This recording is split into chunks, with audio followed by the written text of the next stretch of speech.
Hello everyone, कैसे हैं सब लोग? बढ़िया एकदम। पढ़ाई कैसे चल रही है? बढ़िया चल रही है एकदम। Okay, so my name is Sanjeev Pandey और स्वागत है आपका अपने प्यारे से चैनल में, खूबसूरत से चैनल में, जेआर ट्यूटोरियल में। सो जैसा कि आपको पता है, हम लोग ने थर्मोडायनामिक्स खत्म कर दिया है। ओके, थर्मोडायनामिक्स का सारा लेक्चर अवेलेबल है प्लेलिस्ट में, जाओ फटाफट देखो।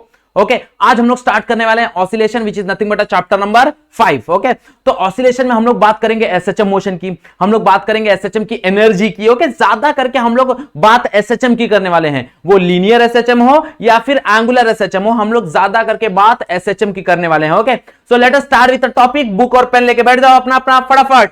सो what is SHM? It is nothing but a simple harmonic motion. तो what is simple harmonic motion? अगर हम लोग देखने जाएं तो सिंपल मतलब क्या होता है?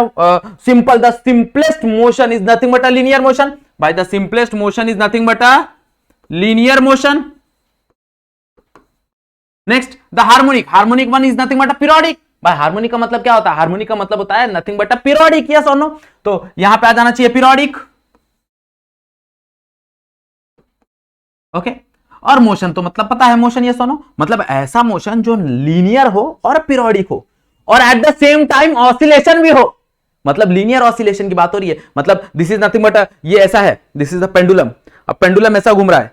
अब मुझे क्वेश्चन पूछा जाएगा कि क्या ये ऑसिलेशन है? Answer is yes, it is oscillation. क्या ये एसएचएम है? आंसर इज नो, ये एसएचएम नहीं है, ये एसएचएम नहीं है। याद रखना, बहुत लोग को कंफ्यूजन होता है कि जो पेंडुलम है वो ऑसिलेट कर रहा है वो एसएचएम होगा। ना ना ना ना, पेंडुलम बहुत छोटा है, ऑसिलेट करता है ना, बहुत छोटा, तब जाके वो एसएचएम बनता है, तब जाके वो एसएचएम। कुछ कंडीशंस है उसके पीछे, वो हम लोग देखेंगे बाद में। ओके, सो अगर हम लोग सबसे पहले डेफिनेशन देख ले, what is simple harmonic motion? It is defined as the linear periodic motion of a body in which force is, ये याद रखना, force is always directed towards the mean position. Force हमेशा कहां पे डायरेक्टेड रहेगा? Towards mean position. Okay, and its magnitude is proportional to the displacement from the mean position. बात समझ आ रहा है एवरीवन?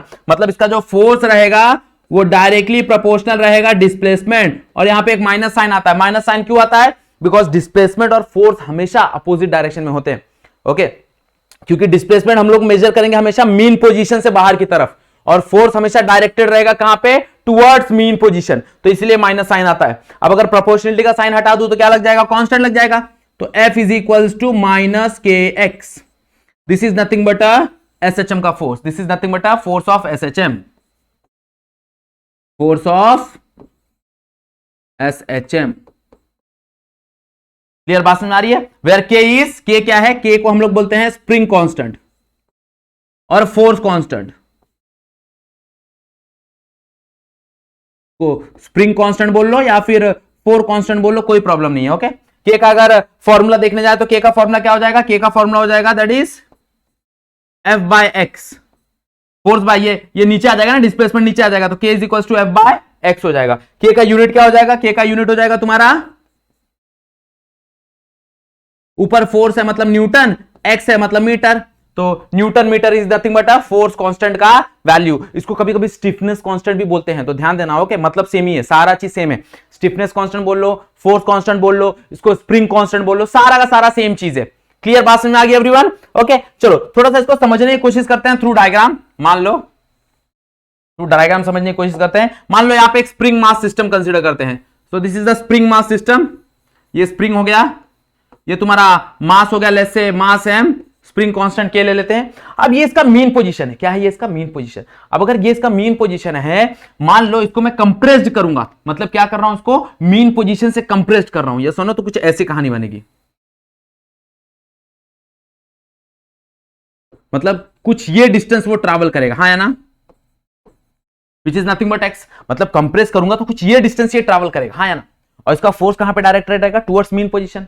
अब अगर मान लो इसको इलोंगेट करूंगा, क्या करूंगा? इलोंगेट करूंगा। इलोंगेट करूंगा तो भी कहानी वही रहेगी, देखो जरा। अब मान लो अगर इसको इलोंगेट करता हूं,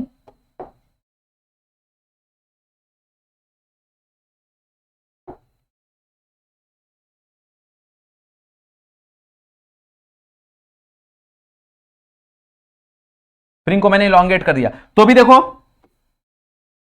यहां पे डिस्प्लेसमेंट एक्स हुआ, और डिस्प्लेसमेंट कहां से मेजर करूंगा? मैं मेजर करूंगा टुवर्ड्स मीन पोजीशन, और फोर्स हमेशा कहां पे डायरेक्टेड रहेगा? Towards mean position. भाई डिस्प्लेसमेंट में मेजर करूंगा मीन पोजीशन से, और फोर्स कहां पे डायरेक्टेड रहेगा, टुवर्ड्स मीन पोजीशन पे।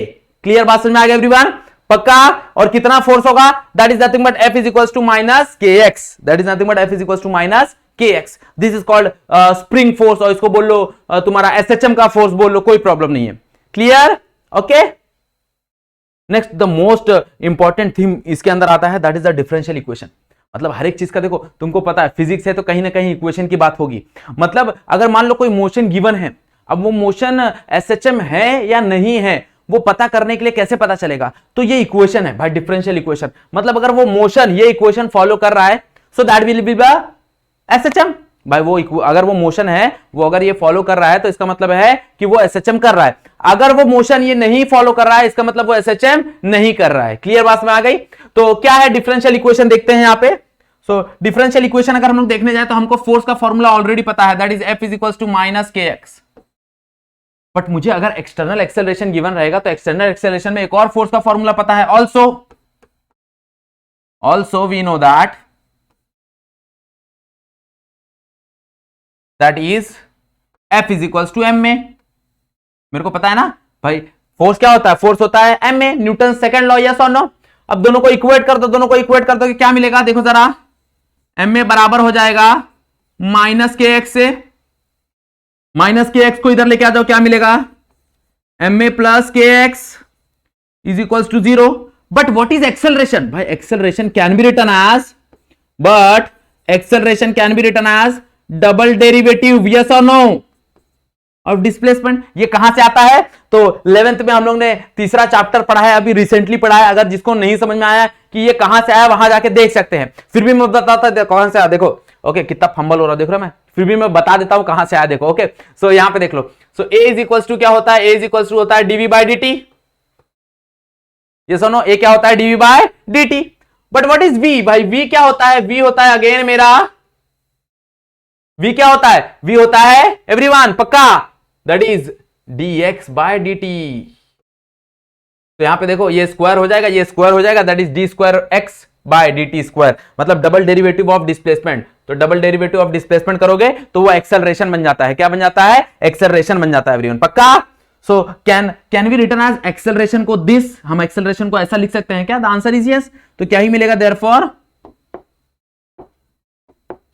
दैट इज मास, यहां पे लिखते हैं दैट इज मास। एक्सेलरेशन की जगह ये आ जाएगा, तो क्या मिलेगा मेरे को, D square x by D T square बराबर, next plus K X is equal to 0। Mass को डिवाइड कर दो थ्रू आउट, मास डिवाइड कर दो क्या मिलेगा, D square x by D T square plus k by m x equals to 0। और what is k by m, k by m क्या होता है, के बाय एम होता है तुम्हारा ओमेगा। यहां से तुमको मिलेगा where K by M is nothing but omega square. What is omega, omega is nothing but angular frequency. हम लोग ये तीसरी बार ओमेगा का वैल्यू देख रहे हैं, याद रखना ओके। हम लोग ने पहले चैप्टर में भी देखा था, व्हाट इज एंगुलर फ्रीक्वेंसी और angular velocity, that is nothing but omega okay. तो यहां से अगर मैं ओमेगा को सब्स्टिट्यूट कर दूंगा तो क्या मिलेगा, D square x by D T square plus omega square x equals to 0 okay. D square x by D T square plus omega square x equals to 0। This is nothing but a differential equation. ये है तुम्हारा differential equation. अब मान लो अगर कोई motion है, वो motion अगर ये इक्वेशन फॉलो करेगा, इसका मतलब वो एसएचएम फॉलो कर रहा है। क्लियर बात समझ में आ रही है। और ये बहुत बेहतरीन और बहुत ही इंपॉर्टेंट इक्वेशन है। इसके ही मदद से हम लोग सारा चीज कैलकुलेट करेंगे। हम लोग वेलोसिटी कैलकुलेट करेंगे, हम लोग एक्सेलरेशन कैलकुलेट करेंगे ओके।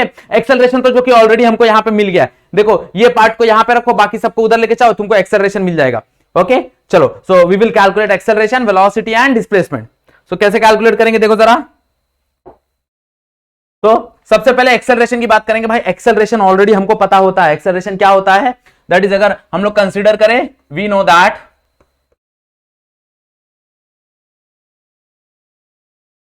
क्या होगा एक्सेलरेशन, देखो जरा। So d square x by D T square plus omega square x equals to 0 है। यही तो मेरा एक्सेलरेशन है ना, तो इसको एक्सेलरेशन लिख दो और ये पूरे को उधर लेके चले जाओ, माइनस ओमेगा स्क्वायर एक्स, हाँ या ना। तो यहां पे मैं एक और चीज बोल सकता हूं, भाई एक्सेलरेशन भी डायरेक्टली प्रोपोर्शनल होगा माइनस एक्स से, हाँ या ना। अगर मैं ओमेगा स्क्वायर को कांस्टेंट पकड़ लूं तो एक्सेलरेशन भी क्या होगा, डायरेक्टली प्रोपोर्शनल होगा माइनस एक्स से। मतलब यहां पे एक्सेलरेशन एक्स से डायरेक्टली प्रोपोर्शनल है। ऑब्वियस है ना, जिस तरफ से फोर्स एक्ट होता है उसी तरफ पे एक्सेलरेशन एक्ट होता है। तो जहां पे फोर्स एक्ट करेगा उसी पे एक्सेलरेशन भी एक्ट करेगा। और अगर फोर्स डिस्प्लेसमेंट से अपोजिट डायरेक्शन में है तो एक्सेलरेशन भी डिस्प्लेसमेंट से क्या रहेगा, अपोजिट डायरेक्शन में रहेगा। यस और नो? बात समझ में आ रही कि नहीं समझ में आ रही एवरीवन? पक्का? ये एक्सेलरेशन की कहानी हो गई। क्या हो गई? एक्सेलरेशन की कहानी हो गई। अब यहां पे आता है कि वेलोसिटी क्या होगा। ओके, क्या होगा? वेलोसिटी। तो वेलोसिटी देखना है अपने को।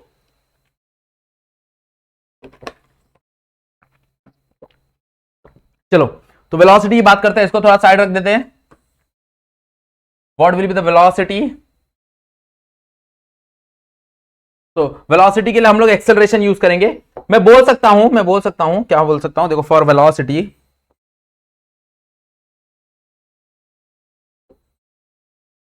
क्या मैं बोल सकता हूं acceleration is nothing but DV by D T, which is equals to क्या होता है, which is equals to minus omega square X. हाँ या ना? Which is equals to minus omega square X बराबर। अब यहां पे देखो भाई, यहां पे तुम्हारा डीवी है, यहां पे डीएक्स है, यहां पे ओमेगा स्क्वायर एक्स है। तुमको लगता है ये जो टाइम है और ये एक्स है ये डिफरेंशिएट होंगे एक दूसरे से? नहीं होंगे। तो एक्सेलरेशन का एक और तरीका है निकालने के लिए, क्या करेंगे हम लोग, यहां पे डीएक्स से ऊपर नीचे मल्टीप्लाई कर देंगे। तो क्या मिलेगा देखो जरा, DV by D T into DX divide by DX. हाँ या ना? Equals to minus omega square X. अब देखो ये वाला पार्ट देख लो जरा, ये हो जाएगा dx बाई dt, और dx बाई dt क्या होता है, वेलोसिटी। हाँ या ना? तो यहां पे मैं लिख सकता हूं वेलोसिटी इंटू dv, और ये जो dx है वो इस तरफ चला जाएगा तो क्या मिलेगा, minus omega square x into dx। अब इसको इंटीग्रेट कर दो। अब दोनों चीज को इंटीग्रेट करोगे तो क्या ही मिलेगा, देखो जरा, इंटीग्रेट करेंगे तो इसको इंटीग्रेट करेंगे तो क्या मिलेगा, v स्क्वायर बाय 2। इंटीग्रेशन का formula integration of x raise to dx, that is X square by 2। याद रखना, बेसिक है ये, एकदम बेसिक है। अगर कहीं पे तुम लोग मैथमेटिक्स में लैग कर रहे हो तो बी प्रैक्टिसिंग, याद रखना, स्टार्ट प्रैक्टिसिंग। सो प्रैक्टिसिंग करना चालू करोगे तो ही कहानी बनेगी, नहीं तो फिजिक्स अटकने वाला है कहीं ना कहीं। तो सो वी स्क्वायर बाय 2 आ गया बराबर इज इक्वल्स टू, यहां पे क्या हो जाएगा देखो जरा, यहां पे कहानी बन जाएगा, माइनस ओमेगा स्क्वायर बाहर आ जाएगा। Again integration of X DX का इंटीग्रेशन क्या ही होता है, X square by 2 plus C, एक कांस्टेंट लग जाएगा। इंटीग्रेशन में हमको पता है भाई, जब कभी भी डेफिनेट होता है तो कांस्टेंट नहीं लगता है, बट अगर इनडेफिनेट हो, उसका रेंज नहीं गिवन हो, लिमिट नहीं गिवन हो, तो साथ में क्या लग जाता है, कांस्टेंट लग जाता है। अब कांस्टेंट निकालना है तो उसके लिए बाउंड्री कंडीशन लगा दो। बाउंड्री कंडीशन क्या हो जाएगा देखो जरा,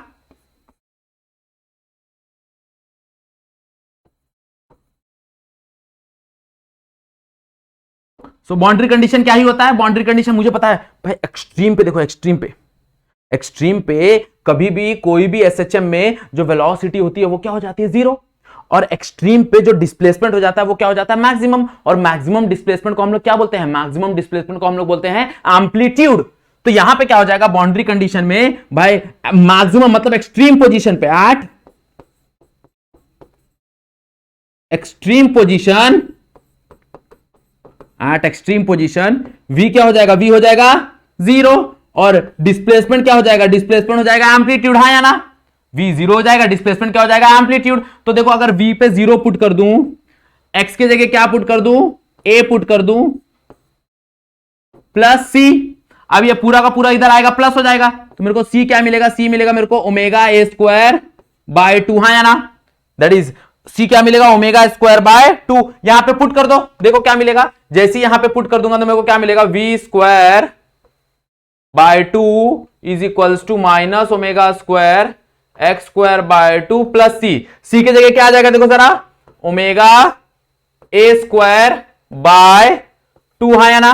क्लियर? ओमेगा स्क्वायर, यहां पे ओमेगा स्क्वायर ऑलरेडी है ना, तो ओमेगा स्क्वायर आएगा यहां पे भी ओमेगा स्क्वायर। देखो हर एक में से 2 2 2 कैंसिल हो जाएगा, क्या मिलेगा, v square is equals to omega square common आ जाएगा, क्या मिलेगा, x square minus plus a square. तो इसको थोड़ा सा रीअरेंज कर सकता हूं ना, तो क्या मिलेगा, omega square in bracket A square minus X square V square बराबर, स्क्वायर को उधर भेज दूंगा, स्क्वायर रूट हो जाएगा, that is V is equals to omega under root A square minus X square. This is nothing but a velocity, this is nothing but a velocity. ये SHM के particle की velocity याद रखना। Okay भाई, ये SHM जो भी particle SHM करेगा वो इतने वेलोसिटी से ट्रैवल करेगा, that is v is equal to omega under root A square minus X square. What is omega? Nothing but angular frequency, या फिर कभी कभी तुमको उसको एंगुलर वेलोसिटी भी बोलते हो। What is a? Nothing but amplitude. What is x? Nothing but displacement. Clear? And what is displacement? The displacement is given by the displacement is given by that is x equals to a sin omega t plus phi. This is the displacement. This is the displacement. This is the displacement of SHM. Okay, अगर कोई body SHM कर रही है तो इतना displacement होगा, उसको याद रखना। ओके इसके लिए प्रूफ है वो तो इंपॉर्टेंट नहीं है उतना ज्यादा, तो हम लोग उसको डिस्कस नहीं करते। तो x equals to a sin omega t plus phi, तो this is nothing but a velocity, this is nothing but acceleration, और this is nothing but displacement. Clear? तीनों बहुत इंपॉर्टेंट फॉर्मूला है। अगर ऑसिलेशन पढ़ना है, अगर ऑसिलेशन सीखना है तो तीनों फॉर्मूला अच्छे से समझना पड़ेगा, अच्छे से सीखना पड़ेगा, तब जाके कहानी बन पाएगी। Clear everyone? पक्का? चलो अब बेसिक टर्म डिफाइन करते हैं। इसके अंदर बहुत सारे बेसिक टर्म होते हैं, वो हम लोग डिफाइन करेंगे, जैसे कि एम्पलीट्यूड हो गया, टाइम पीरियड हो गया, फ्रीक्वेंसी हो गया। बचपन से, लाइक मेरे ख्याल से बचपन बोले तो 11 से तुम लोग ये चीजें देखते आ रहे हो। बचपन से तुमको पता है भाई एम्पलीट्यूड क्या होता है, बचपन से तुमको पता है टाइम पीरियड क्या होता है, फ्रीक्वेंसी क्या होता है, फिर भी हम लोग एक बार डिफाइन कर देते हैं तुम्हारे लिए। तो एम्पलीट्यूड का बेसिक मतलब क्या होता है? देखो, maximum displacement, maximum displacement, maximum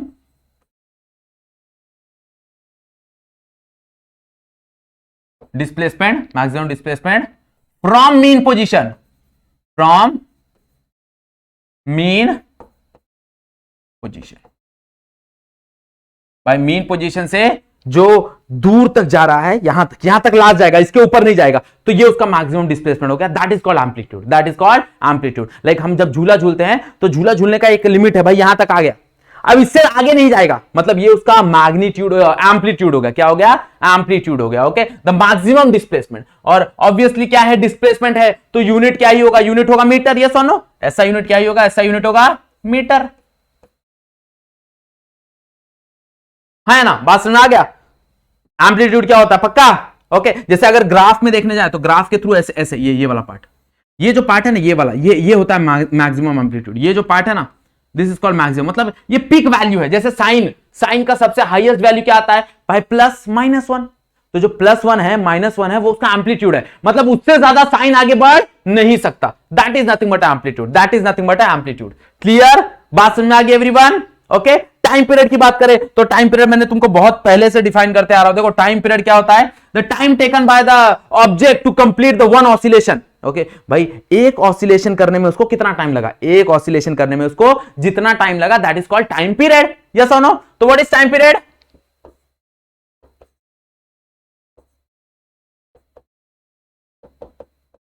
time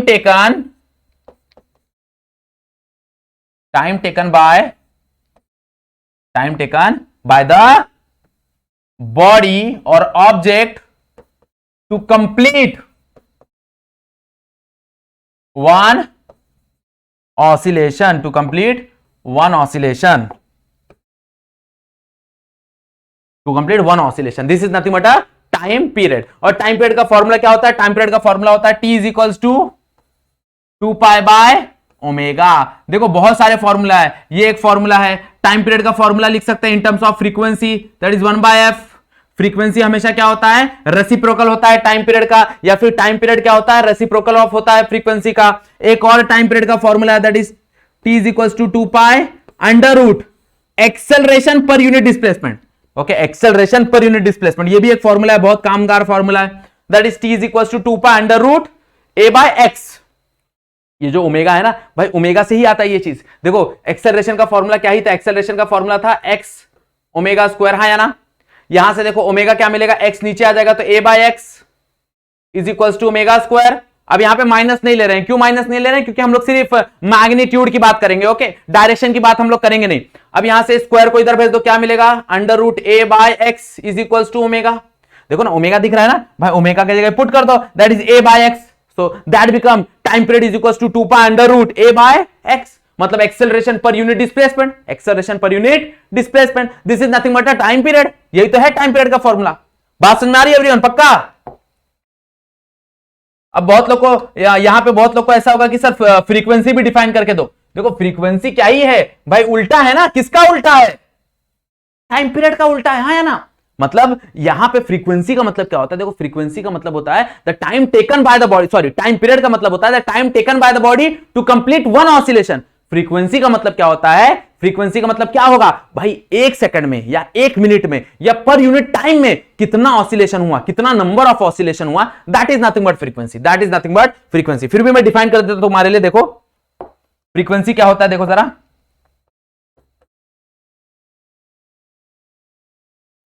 frequency is nothing but number of oscillation,